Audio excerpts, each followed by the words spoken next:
অন্তর দিয়েছি, কলব দিয়েছি, যারা এই বিবেক দিয়ে চিন্তা করে না, সঠিকভাবে বিবেককে কাজে লাগাই না, আমি আল্লাহ রাব্বুল আলামিন এই শ্রেণীর মানুষ এবং জিনদেরকে দিয়ে আমার জাহান্নাম পূর্ণ করব।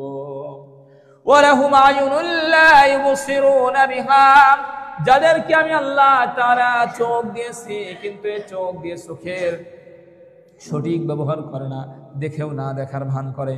কোথায় আল্লাহ তাআলা সম্পর্কে খারাপ কিছু হচ্ছে, আল্লাহ সম্পর্কে ভালো কিছু হচ্ছে, ওরা দেখে না। যেখানে আল্লাহ সম্পর্কে খারাপ কিছু বলা হয়, আল্লাহ সম্পর্কে বিদ্রোহমূলক কথা বলা হয়, আচরণ করা হয়, এইগুলো যারা দেখেও না দেখার ভান করে, ওইটাকে এড়িয়ে চলে যায়, আমি আল্লাহ রাব্বুল আলামিন এই শ্রেণীর মানুষ এবং জিনদেরকে দিয়ে আমার জাহান্নাম পূর্ণ করব।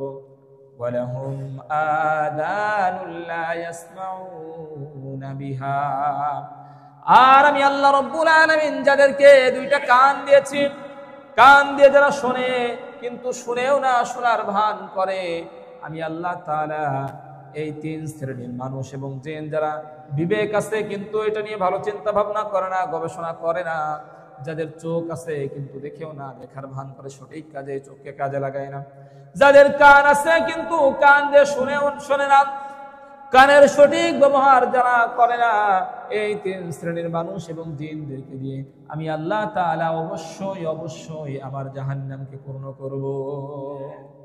আল্লাহ রাব্বুল আলামিন বলছেন, এই তিন শ্রেণী যদি কোনো মানুষের মধ্যে এই তিনটা বৈশিষ্ট্য থাকে, এই তিনটা বৈশিষ্ট্য যদি কোনো জিনের মধ্যে থাকে, উলাইকা কাল আনআম, ওরা মানুষ নয়, ওরা জিন নয়, ওরা হলো চতুষ্পদ জন্তু, ওরা হলো চতুষ্পদ জানোয়ার, শুকুর কুকুর, বালহুম আদল, এমনকি ওই শুকুর কুকুরের চাইতে নিকৃষ্ট।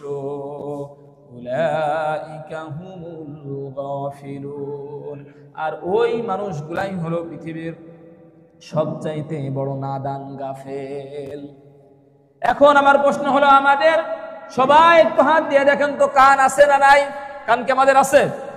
আপনি কি আমার কথা শুনতে পান? কান তাহলে আপনার আছে, আপনি শুনতে পান, এর সঠিক ব্যবহার করা লাগবে। যা আল্লাহ শুনতে বলেছেন আপনি শুনতে পারবেন, যা আল্লাহ শুনতে নিষেধ করেছেন এই কান দিয়ে কিন্তু শোনা যাবে না। গীবত শিকায়াত শোনা যাবে নাকি? করা যাবে না, শোনাও যাবে না। আপনার এই চোখ আছে, আপনার যা ইচ্ছা সামনে যা আসলো আপনি কিন্তু তাকিয়ে দেখতে পারবেন না। আল্লাহ যা নির্ধারণ করে দিয়েছেন আপনি তাই দেখবেন, তার বাহিরে আপনি দেখবেন না। আর চোখ আর কান দিয়ে আপনি আল্লাহর ভালো মন্দ যা কিছু হয় এটা পর্যবেক্ষণ করবেন, দেখবেন, অন্তর দিয়ে বিবেক বিবেচনা করবেন। এরপরে যদি খারাপ হয় অবশ্যই অবশ্যই